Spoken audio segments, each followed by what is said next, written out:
先日、チャプター4のコンソール版が発売されました。さらに、過去3作を日本語で楽しめるトリプルパックの発売も9月に控えています。実はホラムビ、すでに海外版を購入していたため、この発表には少し戸惑いを覚えました。悔しさもあり、改めて Xbox 以外の機種で各チャプターを遊び直してみたところ、ある重要なことに気づいたのです。それは、これまで漠然と感じていた違和感が線でつながり、一つの明確な結論へと至った瞬間でした。おそらくチャプター5で明かされるであろう、とある秘密に深く関わる内容だと考えています。今回の動画では、モブエンターテインメントが隠している工場の謎について、徹底的に考察していきます。この動画が参考になったらチャンネル登録お願いします。危険な工場、プレイタイム社の地下について、皆さんは何か異質な点に気づいたことはありませんか？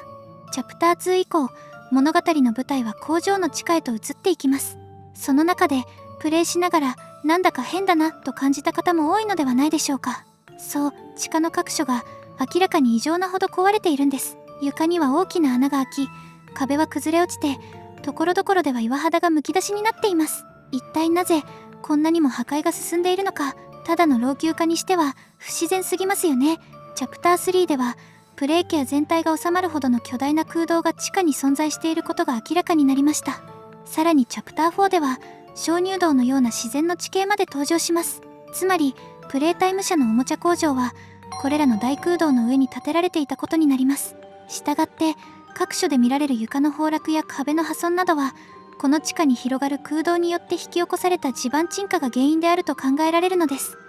地盤沈下。地盤沈下とは、柔らかい地盤の上に家やビルなどの重い構造物を建てた時に、地面がその重みに耐えきれず、じわじわと沈んでいく現象です。地中の土がスカスカになって空洞ができると、そこが陥没して地面がへこむ場合もあります。このような地盤沈下が起こると、建物が傾いたり、ひび割れが生じたりすることがあり、最悪の場合、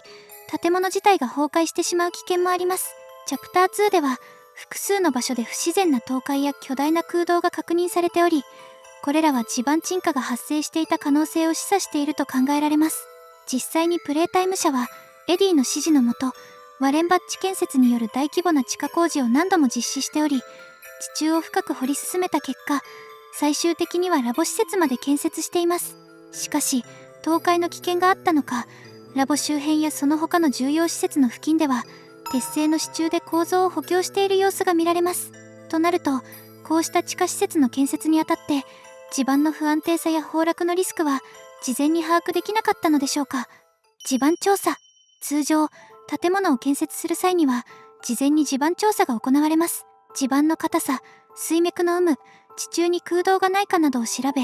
倒壊リスクを最小限に抑えるための重要な工程です。プレイタイム社のような大規模な工場を建てる場合であれば、なおさら、こうした調査が実施されたと考えるのが自然です。しかし、実際のところはどうだったのでしょうか。実は、プレイタイム社が工場を建設したとされる1930年代当時、現在のような地盤調査の技術はまだ確立されていませんでした。たとえ地中に空洞が見つかったとしても、それがどれほど危険なものかという知識や認識はほとんどなかったのです。さらに当時は世界恐慌の直後という背景もあり、経済の立て直しが最優先とされていました。そのため、地下に何があろうと関係なく、まずは建ててしまう、そうした姿勢が一般的だったのです。しかし、そのような無理な開発には、当然ながら代償が伴います。現実の歴史を見ても、地下構造物の危険性は明らかです。例えば1925年、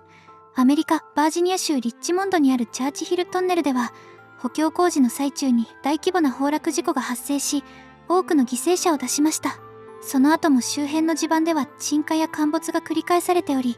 現在に至るまで影響が残っています。同じような現象がプレイタイム社でも起きている可能性があるのです。あるいは、こうしたリスクを十分に理解した上で、それでもなお工事を強行したのかもしれません。だとすれば、プレイタイム社には、それだけの危険を冒してでも地下を掘り進める特別な理由があったと考えるのが自然です。創業者エリオットにとっては、プレイケアのような施設をシェルターとして機能させる大規模な住居空間としての意味合いがあったのかもしれません。一方で、レイスやエディたちは、外部には絶対に知られてはならない、極めて非人道的な実験を行うために、地下という隔絶された空間を利用していた可能性があります。地上から完全に隔離された地下施設は、そのような実験を秘密裏に進めるにはまさに理想的な環境だったのです。このようにプレイタイム社のおもちゃ工場そのものが倒壊の危機にあるとすれば、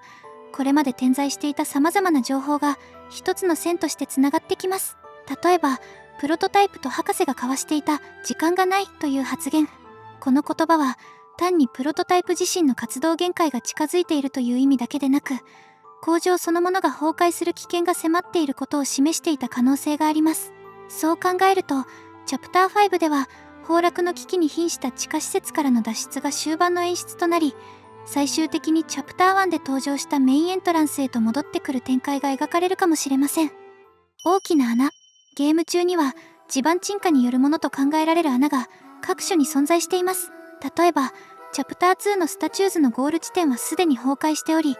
プレイケアの学校の裏手にある壁も激しく損傷し剥がれ落ちています。そしてポピーがマミーにさらわれたあの大きな縦穴も同様に地盤沈下によってできたものなのでしょうか。実は考察を進めていく中でとある奇妙な点に気づいてしまいました。それこそがモブエンターテインメントがチャプター2以降意図的に地盤沈下の陰に隠してきたもう一つの秘密ではないかと考えています。つまり工場全体の老朽化や構造的崩壊とは異なる別の真実があの大きな穴に隠されていたのです。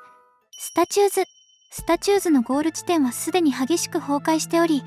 かつてどのような構造をしていたのかもはや判別がつかないほど破壊が進んでいます。すぐ近くには巨大な空洞も確認されているため、一般的には地盤沈下による崩落と考えられがちです。しかしこのエリアで見つかるマカエラヒソップの実験評価フォームからはそれとは異なる不穏な気配が読み取れます。監督者のサラはマカエラが突然何かを叫び指をさしていたと記録しています。また2度目の監督者マテオはスタチューの中に何かがいて、それがマカエラの集中力を乱していると報告しています。さらに注目すべきは両者ともに評価フォームの筆跡の最後が乱れており文面が途切れたりする点です。これはその何かを目にして動揺し手が震えて文字が乱れた可能性や、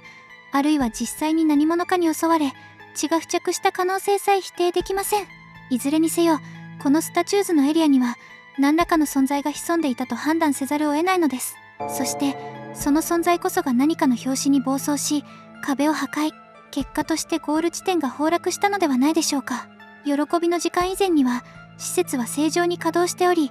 マミーも孤児たちの世話を担当していたことが分かっています。したがってこの正体不明の存在は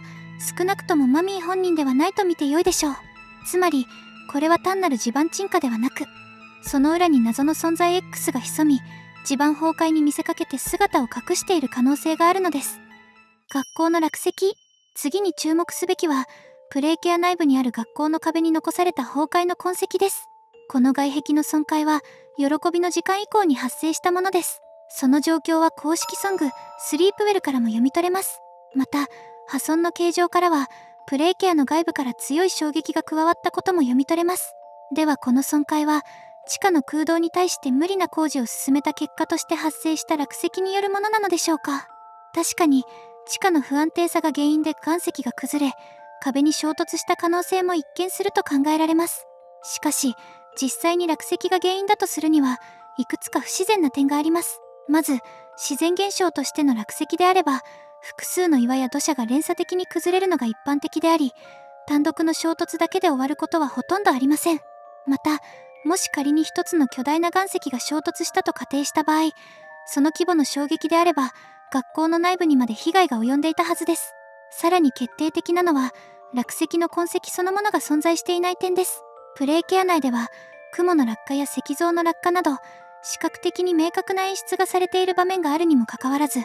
学校の壁の崩壊にはそれに相当する岩石が一切確認されていないのです。このことから外壁の破損は落石によるものではない可能性が極めて高いと考えられます。むしろ別の何か人工的あるいは異質な要因によって破壊された可能性が浮かび上がってくるのです。学校にいた何かでは落石ではないとすれば一体何がこの外壁を破壊したのでしょうか。その手がかりはプレイケアの学校内部に残されていました。このエリアはプレイヤーがミスディライトから逃げ回る場面として登場しますが、注意深く観察すると教室の壁や床の各所に不自然な損傷が確認できます。特に目を引くのが爪のような跡。最初はキャットナップによるものかと考えられました。しかしキャットナップがこのように学校の壁をわざわざ破壊するだろうかと考えるとやや疑問が残ります。あるいは彼らの戦闘の中で偶発的にできた損傷かもしれません。しかし喜びの時間以降、キャットナップとミスディライトは同盟を組んでおり、敵対関係にはないことが明らかになっています。実際ゲーム中でも彼らが争う描写は一切存在しません。また喜びの時間当日に従業員や他のおもちゃと衝突した可能性もゼロではありませんが、それで何枚もの壁を破壊するような激しい戦闘が起きたとは考えにくいのが実情です。ミスディライトに関してもドアを蹴破る程度にとどまっており、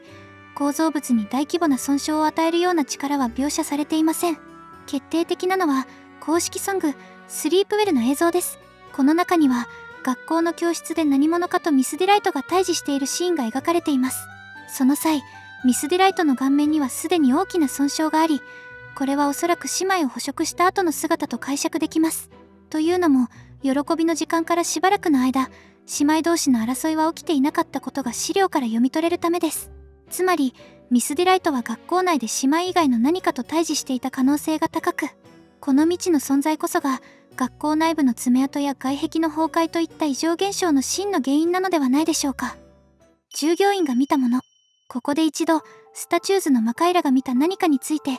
改めて考えてみましょう。プレイタイム社の工場内には視覚的に確認できる何かが存在していることがいくつかの証言から読み取れます。例えばチャプター2で登場するマーカスは扉の隙間から巨大なモンスターを目撃したと語っています。そのモンスターは全長およそ15メートル、複数の足を持つ異形の存在でした。しかしこれに対してレースは見間違いだと否定し、さらに公式ストーリーブックでは PW が PJ パグアピラーだと推測してます。ですが果たして本当にそうなのでしょうか。ストーリーブックにはその場所はナビゲーションルームであり、ポピーがさらわれた大きな穴のある場所だと明記されています。さらに現地にはイノベーション部門へとつながるゲートが存在し、マーカスの発言内容と地理的な一致が見られます。つまりこの VHS に収められた出来事はまだ大穴が開く以前、従業員たちが自由に工場内を移動できていた時期のものと考えられます。このことから大穴が出現したのは従業員たちが姿を消した喜びの時間以降であると推測することができます。挙動不審なマーカス。ただしここで一つ慎重に考慮すべき点があります。マーカスの VHS における証言では15メートルほどの巨大なモンスターで足が1000本もあったと語られていますが、その様子をよく見ると彼は明らかに動揺しており、混乱したまま状況を説明しているのがわかります。このことから実際には15メートルや1000本の足といった表現は恐怖により誇張された描写だった可能性も考えられます。むしろその怪物は工場内の通路に収まる程度のサイズ感であり、マーカスが感じた圧倒的な恐怖が記憶の中で巨大な存在として書き換えられていたのかもしれません。またマミーの手が映る VHS の一つには従業員が巨大な雲の目撃に怯えて仕事に支障をきたしていると訴える内容が収録されています。一見するとその雲はマミーを指しているように思えますが、これは意図的なミスリードであり、実際には別の個体である可能性も否定できません。というのもチャプター3ではキャットナップの手が映った VHS が存在していますが、その映像と内容が一致していないことが判明しています。このことからテレビに映る画像と実際の内容が一致しない例がすでに確認されているのです。したがって VHS に登場した巨大な雲のような存在はやはりマミーとは異なる別の個体である可能性が高まってきます。そしてそれこそがマーカスやマカイラが目撃した未知の存在 X だったのかもしれません。つまりこの X なる存在は工場がまだ正常に稼働していた時代からすでに施設内部に潜んでいたと考えられます。そして喜びの時間をきっかけに活動を本格化させ、工場を破壊しながら地下へと姿を移していった可能性が浮かび上がるのです。 X の正体とは、ここまでの証言や資料を整理すると X とされる謎の存在はいくつかの特徴を持っていることが推測されます。まずその全長はおおよそ15メートルに及び、複数の足を持つ雲のような形状をしていると考えられます。また分厚い壁や外壁を破壊できるほどの怪力を有しており、鋭い爪状の器官も確認されているようです。スタチューズのテスト上では魔界らにはその姿が見えたにもかかわらず監督者が視認できなかったという記録が残されています。この理由としては場内が全体的に暗かったことに加え X が壁に張り付いていたためだと推測できます。おそらく X は普段はこの施設の下層部に潜伏し気配を消していたのでしょう。また工場内に見られる数々の不自然な崩壊跡や壁の損傷、そして X を匂わせるような演出が随所に散りばめられている点からも、これらは単なる背景設定ではなく明確な伏線として意図されていた可能性があります。そのことからもこれらの現象は全て同一個体によるものと考えるのが自然です。そして現時点で最も有力な候補、それがあいつなのです。あいつイコール1007。もし X が機械的な構造を持つ存在であるとすれば鉄製である可能性が高く、それによって壁や床を破壊するだけの強度や質量を備えていることにも納得がいきます。さらに注目すべきは以前投稿されたオムニハンドのチュートリアル動画に登場した実験体1007の存在です。これは1006プロトタイプの次にあたるナンバーであり、明確な説明はされていないものの機械的な構造体であり、かつ制御不能という共通点が見て取れます。この動画がいつの時点で撮影されたものなのかは不明ですが、仮にその時点でポピーがすでに同意たちと別れケース内に閉じ込められていたとするならば、すでに位置が把握されているポピーをあえて監視対象として表示する必然性は低いと考えられます。つまりこの1007という存在はポピー以外の個体であり、現在も位置を特定できない逃走中の存在である可能性が高いのです。そして丸印で強調されていた理由もそうした特別な警戒対象であることを示していたのかもしれません。あなたはどう思いましたか？ぜひコメントで教えてください。